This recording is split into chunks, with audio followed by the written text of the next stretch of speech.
কষানো হয়ে গেছে, এখন পানি দিয়ে দিতেছি। বেশি আমি বুঝতে পারিনি।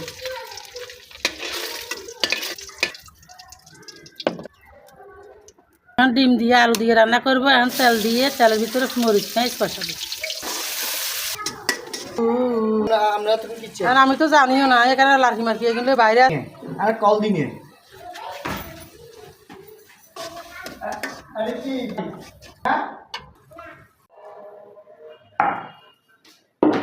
আজকে ডিম এগুলো দিয়ে আলু রান্না করব। আলু সিদ্ধ করছি, সিদ্ধ করি এখন আলুগুলো ভাঙিয়ে নিব।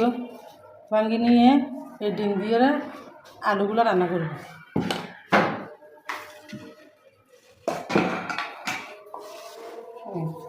আলুগুলো আমি এখন ভাঙতেছি, ভাঙি ছোটো ছোটো করে নিতেছি। চটকাইয়া একটু ছোটো ছোটো করে নিচ্ছি। আসলে আলু দিয়ে ডিম দিয়ে এভাবে রান্না করলে ভালো লাগে। আলু সিদ্ধ করে আলু দিয়ে ডিম দিয়ে রান্না করলে অনেক ভালো লাগে। আপনারা দেখেন, আপনারা এরকম আলু দিয়ে ডিম দিয়ে, ঘরে কিছু না থাকলে ফ্রিজে ডিম থাকলে ডিম সিদ্ধ করবেন। সিদ্ধ করে চুলে সাদা ডিম দিয়ে আলু সিদ্ধ করে আলু দিয়ে রান্না করবেন। এই রেসিপিটা আমার কাছে অনেক ভালো লাগে। হালকা পাতলার ঝোল, বেশি ঝোল না, হালকা পাতলার ঝোল হইলে ভালো হয় রান্নাটা। তো আমার হয়ে গেল। লাল শাক ভাজি করবো আর আলু দিয়ে ডিম দিয়ে রান্না করবো। কালকের বাসা তরকারি আছে। তো আপনাদের সাথে কিছু কথা শেয়ার করবো। আচ্ছা, বুঝি না, আজকে কদিন ধরেই মোবাইল ভিডিওতে কোনো ভিউ হয় না, কমেন্ট নাই, ভিডিও নাই, কিছু নাই। রিচ এঙ্গেজমেন্ট একদম ডাউন হয়ে গেছে। আমার ফেসবুক আমাকে বলতেছি কী সমস্যা, তাও তো বুঝতে পারতেছি না।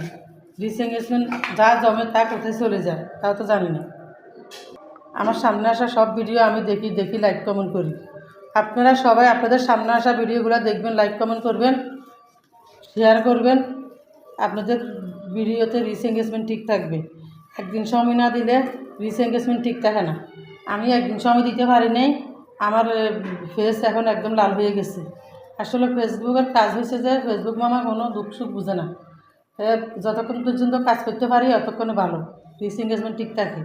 যখন না কাজ করবো না, মোবাইল ধরবো না, তখন রিচ এঙ্গেজমেন্ট আকাশে উঠে যায়। রিচ এঙ্গেজমেন্ট আর থাকে না। আজকে 1 বছর 8 মাস ফেস চালায়, এখনও মোটিভেশন পাইনি। জানি না কীভাবে ভাবো। ভিউ নাই, মোবাইলে কোনো কিছু নেই। ওই ডিম দিয়ে এই আলুগুলো রান্না করব। আজকের রেসিপি হইলো যে ডিম দিয়ে আলু দিয়ে রান্না করব আর লাল শাক ভাজি করব। কালকে তো গোস্ত খাইলাম, মুড়া দিয়ে আলু দিয়ে গোস্ত খাইলাম।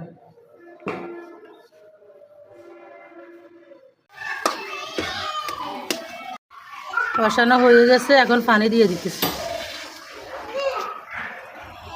দাও পানি, আরও দাও। ডিমগুলো এখন একসাথে দিয়ে দিতেছি।